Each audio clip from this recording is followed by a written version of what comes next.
Hello everyone student आज के lecture में फलन का हम संतत्य डिस्कस करेंगे। संतत्य क्या होता है स्टूडेंट? तो जब मैं नोट दिया था मैं वहाँ बताया था फलन का संतत्य क्या होता है, ठीक है। और मैं कहा था कि वाम सीमा दक्षिण सीमा आप लोग अच्छे से तैयार कर लेंगे।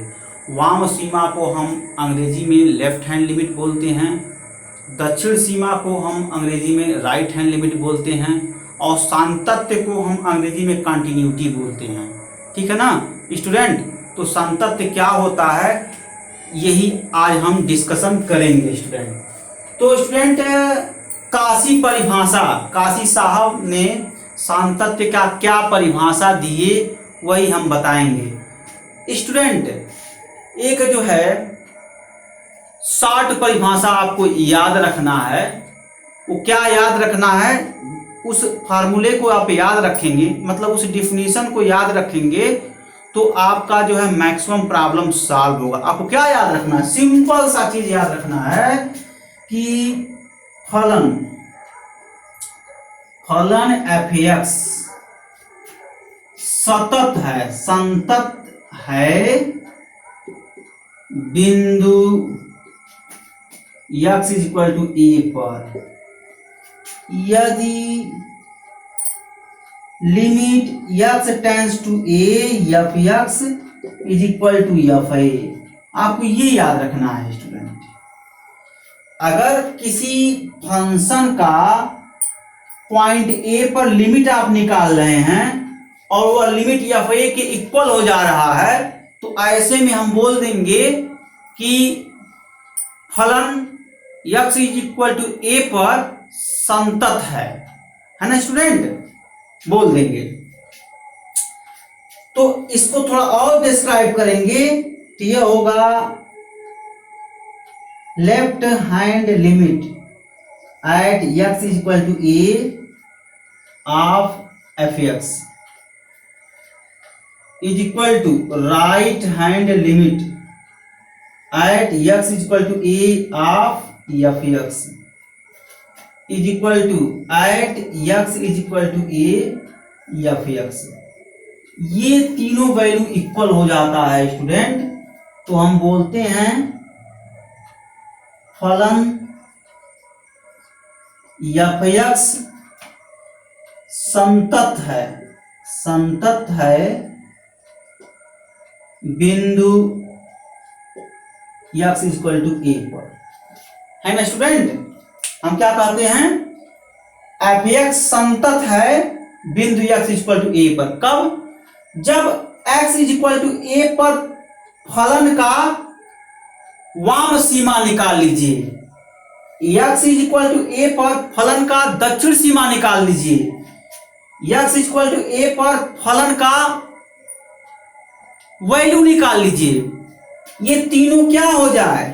इक्वल हो जाए तो ऐसे में हम बोलते हैं कि फलन x इज इक्वल टू ए पर संतत है ना स्टूडेंट। ये चीज तो यही आपको याद रखने हैं, कुछ और नहीं याद रखने हैं। क्या रखने हैं? ये चीज आपको याद रखने हैं। तो अब आइए, अब इसको हम इसके बारे में थोड़ा बताएंगे कैसे हो रहा है स्टूडेंट। LHL क्या है, RHL क्या है, इसके बारे में हम थोड़ा डिस्क्राइब करेंगे। नीचे मिटा दीजिए। चलिए इसको डिस्क्राइब किया जाए, तो डिस्क्राइब कर दिया जाए। चलिए, तो काशी साहब क्या बोले थे फलन के संतत में? काशी साहब क्या बोले थे फलन के संतत में? काशी साहब फलन के संतत में यही बताए थे कि f x is equal to ए पर संतत है। कब संतत है? जब हमें एक ऐसा स्वेच्छित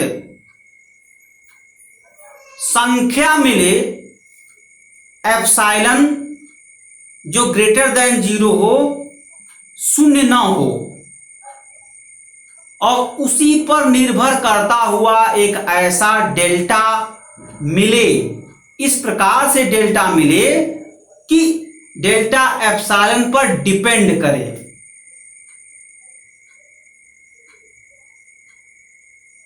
ठीक है ना।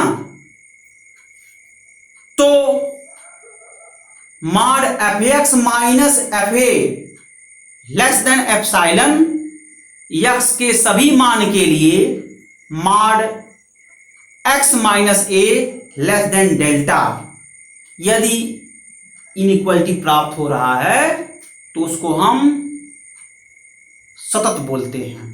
ठीक है ना, ये चीज है। तो अब स्टूडेंट हम क्या करें, इस इनइक्वालिटी को सॉल्व कर लें, इस इनइक्वालिटी को सॉल्व करें, है ना। सॉल्व करने के बाद देखिए क्या मिल रहा है। चलिए सॉल्व किया जाए स्टूडेंट्स। तो स्टूडेंट आपको डेफिनेशन याद रखना पड़ेगा। हम जानते हैं कि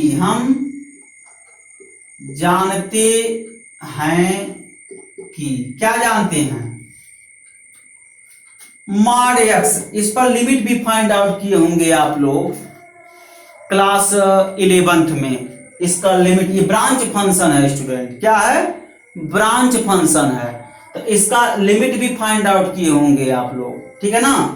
तो ये क्या वैल्यू देता है, x greater than 0 value x होता है, x less then 0 value minus x होता है, x इक्वल टू 0 ये 0 होता है। ये मॉड का डेफिनेशन होता है। आप क्लास 7th में भी आप मॉड पढ़े हैं, हमेशा आपको बताया जाता है मॉड की वैल्यू या तो 0 होगा, अगर कोई नंबर होगा तो वह नंबर हमेशा पॉजिटिव नंबर होगा, ठीक है ना, या 0 होगा या पॉजिटिव नंबर होगा। तो देखिए x 0 है तो ये 0 हो गया, अगर x पॉजिटिव नंबर है तो मॉड x का मान x हो गया, x निगेटिव नंबर है तो मॉड x का मान माइनस x हो गया, ठीक है ना स्टूडेंट। यही डिफिनीशन हम यहां लगा दें और यहां लगा दें। पहले आप स्टूडेंट इसको सॉल्व कर लीजिए।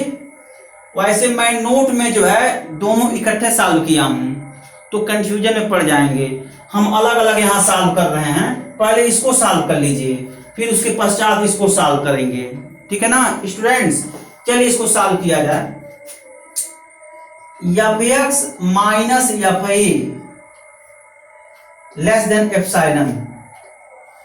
स्टूडेंट्स ये देख रहे हैं ना, मॉड के जो अंदर क्वांटिटी है क्या है, x है, इसी का यहां एनालिसिस किया गया है। x ग्रेटर देन 0 का मतलब क्या हुआ, x पॉजिटिव नंबर है।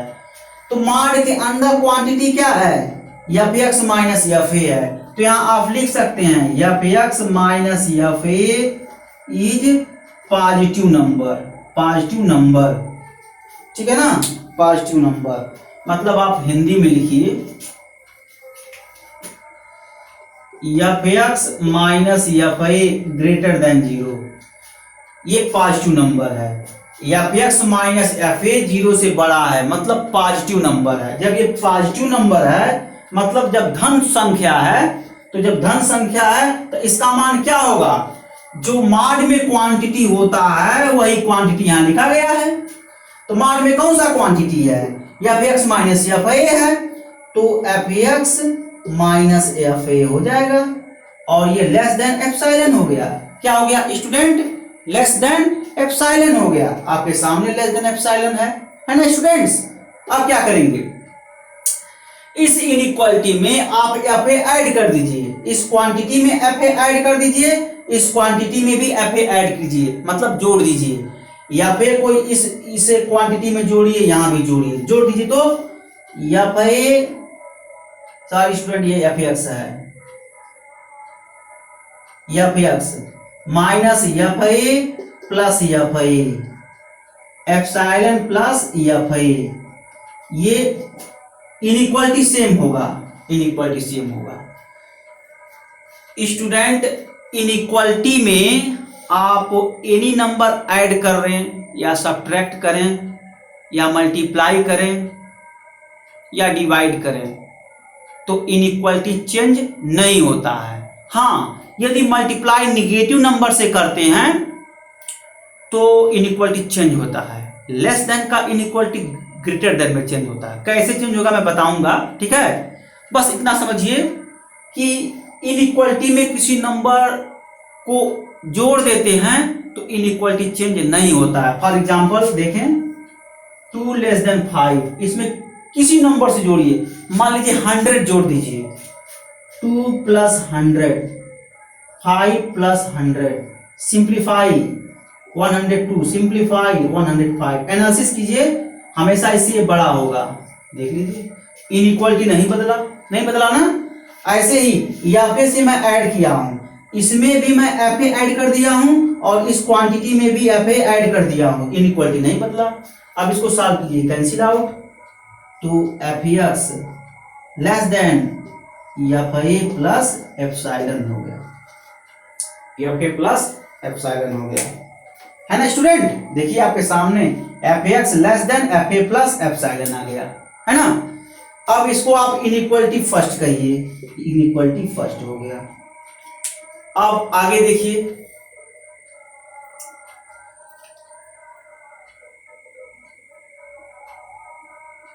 अब इसी नंबर को निगेटिव ले लीजिए, ये जो पॉजिटिव लिए हैं स्टूडेंट, इसी को निगेटिव ले लीजिए, तो निगेटिव लेकर सॉल्व कर दीजिए। और क्या स्टूडेंट,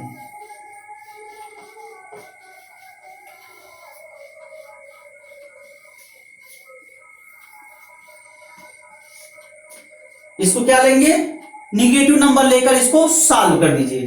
जब सॉल्व करेंगे तो क्या आएगा, F x minus F A is less than 0।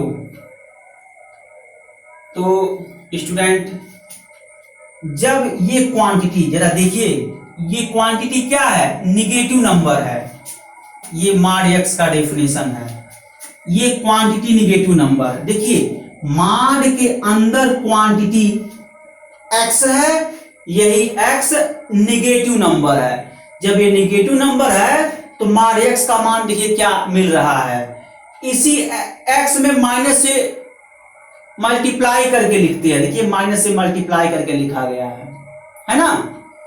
तो स्टूडेंट जब ये निगेटिव नंबर है तो इसका मान चाहिए हमको, किसका मान चाहिए, इस मॉड का मान चाहिए, mod F x minus F A का मान चाहिए।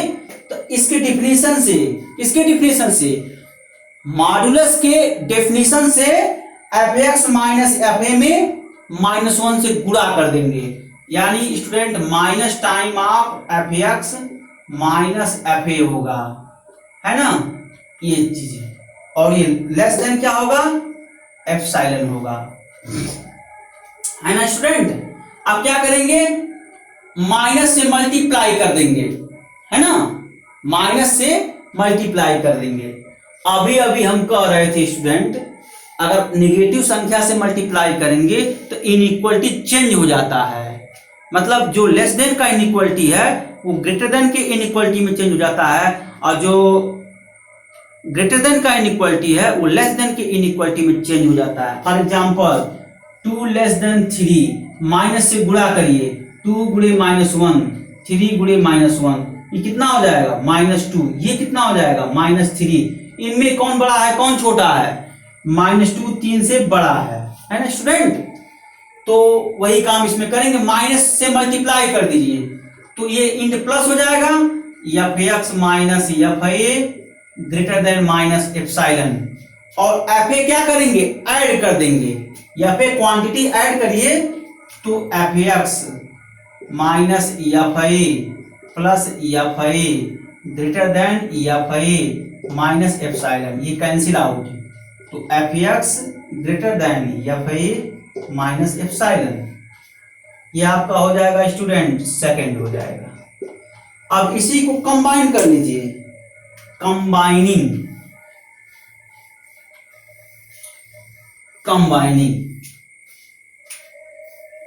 जहां पर दोनों को इकट्ठे लिख देंगे तो कंबाइन करते बनेगा, f x less than f ए plus epsilon, equation number first, और f x greater than f ए minus epsilon, equation number second.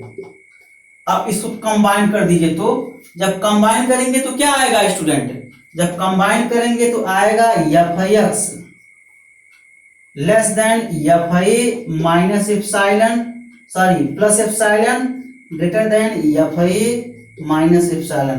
कैसे होगा देख लीजिए स्टूडेंट, देखिए 2 लेस देन 3 है ना, 2 ग्रेटर देन 1।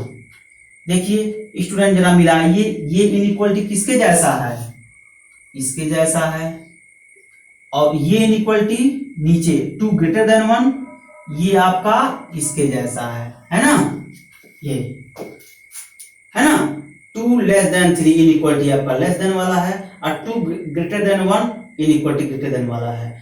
अब इनको मैं कंबाइन कर रहा हूं, कैसे कंबाइन करेंगे, मतलब इसको एक साथ संयुक्त करके लिख लीजिए, संयुक्त करके जब लिखेंगे तो क्या होगा, which will imply 2 less than 3 greater than 1। इसको हम मिलाकर लिखते हैं, इनको हम एक साथ मिलाकर लिखें तो ऐसे होगा। तो यही नियम यहां लगा दीजिए इन जनरल में, जब लगाएंगे तो आपके सामने मैं लिखा हूं, है ना। ये किसका परिभाषा है स्टूडेंट, ओपन इंटरवल का परिभाषा है। किसका परिभाषा है, ओपन इंटरवल का परिभाषा है। तो इसको F X belong to F A minus epsilon F A plus epsilon हो गया, है ना।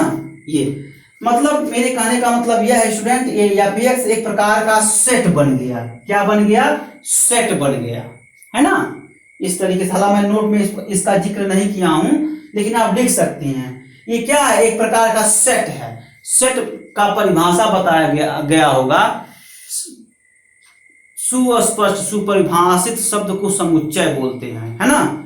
Set is a well defined collection of object are called set. तो ये well defined collection of object है जिसको हम ओपन इंटरवल से डिनोट किए हैं। ये well defined collection of object है जिसको हम ओपन इंटरवल से डिनोट किए हैं। एफ एक्स एफ ए माइनस एप्सिलॉन एफ ए प्लस एप्सिलॉन में एफ एक्स लाई करेगा, कहीं न कहीं पाया जाएगा एफ एक्स, ठीक है ना। तो इसको हम सेट की भाषा में लिख दिए हैं, है ना, ये बात है।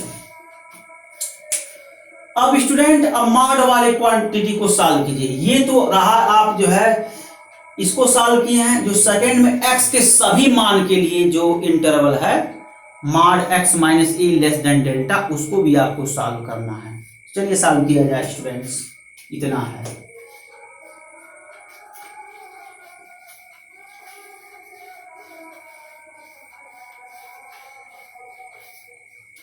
जब सॉल्व करेंगे तो क्या होगा student, mod x minus a less than delta greater than 0, इसको भी सॉल्व कर लीजिए। कैसे सॉल्व होगा, आपके सामने डेफिनेशन है, सॉल्व करने आ जाएगा, कोई दिक्कत नहीं स्टूडेंट। ये x हो गया माइनस x हो गया 0 हो गया, है ना।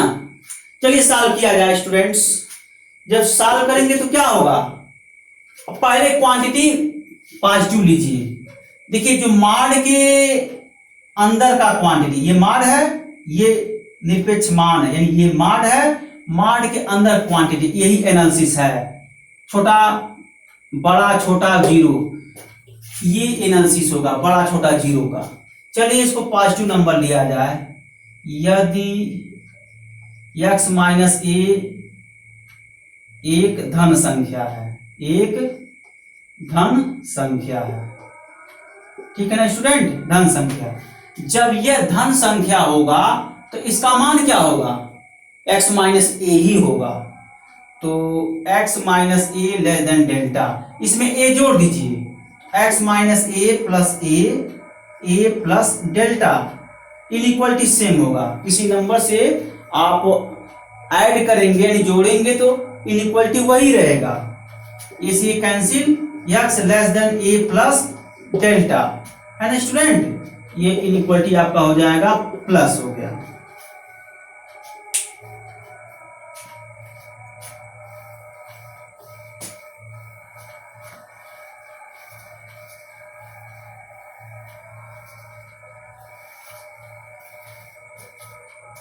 तो स्टूडेंट नेगेटिव संख्या लीजिए। यदि x माइनस ए एक ऋण संख्या आप ये लिखने से बेहतर है स्टूडेंट, आप बल्कि ग्रेटर देन 0 लिखिए और लेस देन 0 लिखिए। x minus a less then 0 मतलब ऋण संख्या है। जब ये ऋण संख्या होगा तो क्या होगा स्टूडेंट? जब यह ऋण संख्या होगा तो क्या होगा बताइए? x माइनस ए जब ऋण संख्या होगा, ये जो माड के अंदर का जो क्वांटिटी है वो माइनस लगाकर लिखते हैं। देखिए जब x लेस देन 0 होता है, x लेस देन 0 जब होता है मतलब x ऋण संख्या जब होता है तो माड के अंदर का क्वांटिटी, देखिए माड के अंदर क्वांटिटी क्या है? यही x है, यही x है, यही x है। अब इसी x का हम -1 से गुणा करके लिखते हैं। x में -1 से गुणा करिए क्या आएगा? -1 गुणे x, सिंप्लीफाई करिए -x आएगा। तो देखिए -x लिखा गया है। ठीक है, तो जो काम यहाँ किए है ना माड की डिफिनीशन में, वही काम आप यहाँ भी, ये भी तो माड है, तो यहाँ की डिफिनीशन में कर दीजिए। तो करेंगे तो क्या आएगा? x माइनस ए में माइनस से गुणा करके लिख दीजिए देन। अब स्टूडेंट ये माइनस है तो माइनस से गुणा कर दीजिए। माइनस से गुणा करेंगे तो इनइक्वालिटी चेंज होगा। इसके पहले वाले इनइक्वालिटी में हम बता रहे थे। तो स्टूडेंट x माइनस ए ग्रेटर देन माइनस डेल्टा, ए ऐड कर दीजिए। क्या करेंगे स्टूडेंट? ए को ऐड कर देंगे। जब ऐड करेंगे तो क्या होगा? x minus a plus a greater than a minus del, a cancel, minus a plus a cancel out, x greater than a minus del. ये आपका equation third, first second third, और ये इक्वेशन फोर्थ है। इसको combine कर दीजिए, third fourth को combine कर दीजिए। पहले एक साथ लिख लीजिए। जब एक साथ लिख देंगे उसको जो है एक साथ संयुक्त करते बनेगा, मतलब एक साथ मिलाकर लिखते बनेगा। तो चलिए पहले एक साथ लिख लिया जाए स्टूडेंट्स, है ना। जब एक साथ लिखेंगे तो क्या आएगा? x less than a plus delta, equation number third. x less than a plus delta, equation number third है। और x greater than a minus delta, equation number fourth है। तो ये इक्वेशन नहीं है student, inequality third, inequality fourth है। Equation कहेंगे तो गलत माना जाएगा। देखिए इनइक्वालिटी का साइन है, तो ये third inequality third, inequality fourth, है ना। अब क्या करेंगे?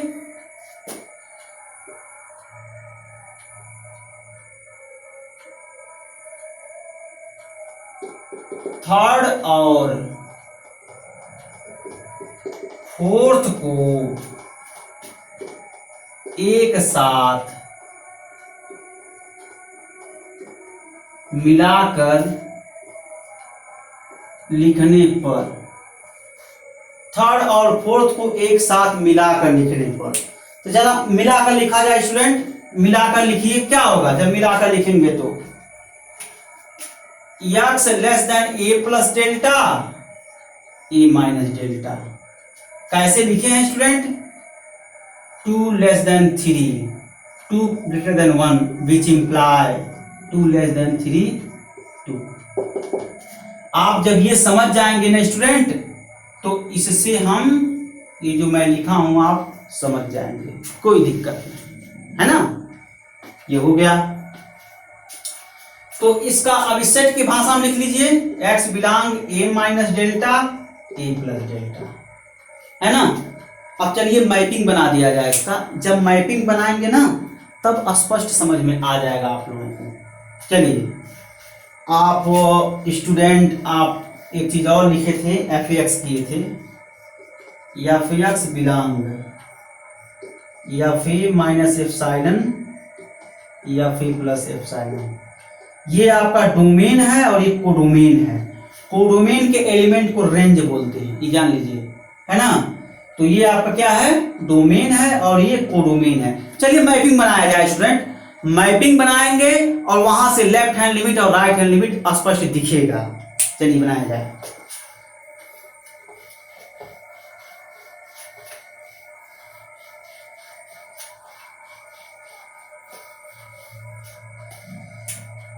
ये आपका डोमेन है और ये आपका कोडोमेन है। ये ए minus delta A plus delta है ना, ये F A minus epsilon F A plus epsilon. आप इसको यहाँ भी लिख सकते हैं स्टूडेंट। कोई स्टूडेंट ऐसे लिख रहा है F A plus epsilon F ए और एफ ए माइनस एप्सिलॉन, ये कोडोमेन बना रहा है, कोई दिक्कत नहीं, बना सकता है ना। आपको एलिमेंट ही लिखना है, कोई प्रॉब्लम नहीं है स्टूडेंट, वहां से भी एनालिसिस हो जाएगा। तो student F image A minus delta का image F A minus epsilon बना, और एफ पर जब ए ऑपरेट होगा तो एफ ए आएगा, और ये एफ ए प्लस डेल्टा यानी एफ ए प्लस डेल्टा का इमेज क्या बना student, F A plus epsilon बना, ये चीज है ना स्टूडेंट।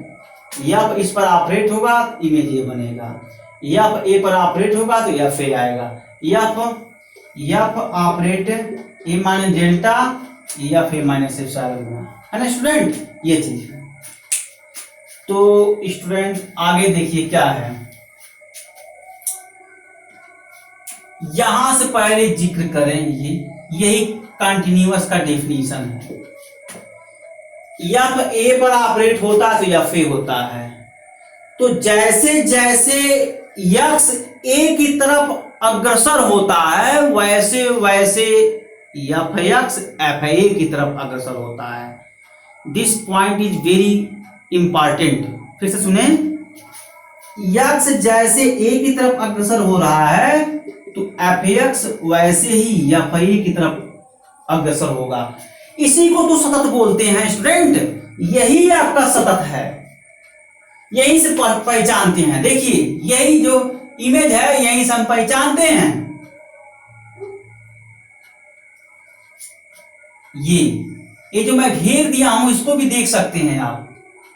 जब एफ ए पर ऑपरेट होगा तो एफ ए आएगा, मतलब ए का इमेज एफ ए बना, ए का इमेज एफ ए बना। क्या समझ रहे हैं इससे? हम ये समझ रहे हैं स्टूडेंट, जैसे जैसे एक्स ए की तरफ अग्रसर हो रहा है वैसे वैसे एफ एक्स एफ ए की तरफ अग्रसर होगा ना, ये बात है। अब इसी को जो है यहां से आपका राइट हैंड लिमिट मिल जाएगा, ए प्लस डेल्टा से राइट हैंड लिमिट और ए माइनस डेल्टा से लेफ्ट हैंड लिमिट। तो देखिए जैसे जैसे एक्स ए माइनस डेल्टा की तरफ अग्रसर होगा वैसे वैसे एफ एक्स एफ ए माइनस एप्सिलॉन की तरफ अग्रसर होगा। इसी को हम लेफ्ट हैंड लिमिट बोलते हैं। फुल एक्सप्लेन कर दिया जाए, x a minus f x f A minus, इसको डिफिनेशन दे दीजिए, the limit del tends to zero f a, देखिए del tends to zero, x tends to a minus, a minus का मतलब क्या हुआ, ए से डेल्टा कम, तो मान लीजिए डेल्टा कम, और ए से डेल्टा घटाएंगे तो डेल्टा टेंड्स टू जीरो, क्योंकि डिफिनेशन में बताया गया है कि there exist delta which depends epsilon, बताया गया है ना। तो डेल्टा ऐसा एग्जिस्ट करेगा जो एप्सिलॉन पर निर्भर करेगा। तो जब epsilon is very very small quantity then delta is very very small quantity due to because delta depends epsilon, है ना स्टूडेंट। तो ये है आपका, और this equal to F A minus zero, और ये एफ ए आ गया। तो स्टूडेंट इसी लिमिट को क्या बोलते हैं हम, इसी लिमिट को हम लेफ्ट हैंड लिमिट बोलते हैं। इसी लिमिट को हम left hand limit, warm limit बोलते हैं। वार्म लिमिट, वार्म लिमिट का मतलब यही होता है स्टूडेंट। देखें ये आपका एक्स है, ये आपका ए है, एक्स इज इक्वल टू ए है, और अप्रोच है कर रहा है, ठीक है। ये राइट साइड है, लेफ्ट साइड है, ए माइनस डेल्टा। जैसे जैसे एक्स ए पर लेफ्ट साइड से अप्रोच करता है वैसे वैसे एफ एक्स एफ ए पर लेफ्ट साइड से अप्रोच करेगा। पुनः सुनिए, जैसे जैसे यक्स ए पर वाम साइड से यानी वाम पक्ष से अप्रोच करता है, वैसे वैसे एफ एक्स एफ ए पर वाम पक्ष से अप्रोच करेगा। समझ में आ गया ना, यही चीज है। तो इसी को लेफ्ट हैंड लिमिट बोलते हैं। और राइट हैंड लिमिट क्या है? राइट हैंड लिमिट के लिए ए माइनस डेल्टा या ए प्लस डेल्टा दिस क्वांटिटी, ये आपका राइट हैंड लिमिट बताएगा, ये इंड है। तो राइट हैंड लिमिट का भी एक्सप्लेनेशन देख लीजिए, मैं यहां कर दे रहा हूं। x tends to a plus delta, या x tends to F A plus epsilon, ठीक है। x tends to a plus या x tends to F A plus. तो अब देखिए स्टूडेंट कैसे बना रहे हैं, यह a प्लस है ना, a प्लस का मतलब देख लीजिए, a प्लस है, a प्लस का मतलब क्या, a से थोड़ा ज्यादा, मतलब डेल्टा जोड़ दीजिए, a प्लस डेल्टा। और जब डेल्टा जोड़ रहे हैं तो यहां लिमिट डेल्टा टेंड्स टू 0, क्योंकि स्मॉल क्वांटिटी है, लिमिटिंग केस है। और इसका मान क्या हो जाएगा, इसका मान एफ ए हो गया। यहां लिमिटिंग वैल्यू फिलअप कीजिए, इसका मान एफ ए प्लस 0 हो गया। Then that types of limit are called right hand limit, left hand limit, ठीक है ना, ये चीज। और देखिए स्टूडेंट, लेफ्ट हैंड लिमिट का मान क्या आया, लेफ्ट हैंड लिमिट का मान एफ ए आया, और राइट हैंड लिमिट का मान एफ ए आया। और at x is equal to ए पर value of the function f a है। तो देखिए student, left hand limit, right hand limit, value of the function same है। Left hand limit, right hand limit, किसी point पर function का मान same है तो उस पॉइंट पर फलन सतत होगा, है ना स्टूडेंट। बस स्टूडेंट आज के लिए बस इतना ही, इतना पढ़िए। अभी जब मैं प्रॉब्लम लिखवाऊंगा, जब इस पर प्रॉब्लम करवाऊंगा स्टूडेंट, तो आपको क्या क्या याद करने हैं वो मैं कैटेगराइज करा दूंगा। इस तरीके से आपका जो है कंटिन्यूअस का ये परिभाषा है। तो किसी पॉइंट पर कंटिन्यूटी आप चेक करते हैं तो उसका डेफिनेशन क्या होता है, उसका डेफिनेशन यही होता है, उस पॉइंट पर फलन का वाम सीमा देख लीजिए, उसी पॉइंट पर फलन का दक्षिण सीमा देख लीजिए, उसी पॉइंट पर फलन का मान निकाल लीजिए। यह तीनों अगर बराबर होता है तो हम कहते हैं कि उस पॉइंट पर फलन संतत है, ठीक है ना स्टूडेंट, यानी कंटिन्यूअस है। तो आज के लिए बस इतना ही। Okay student, thanks.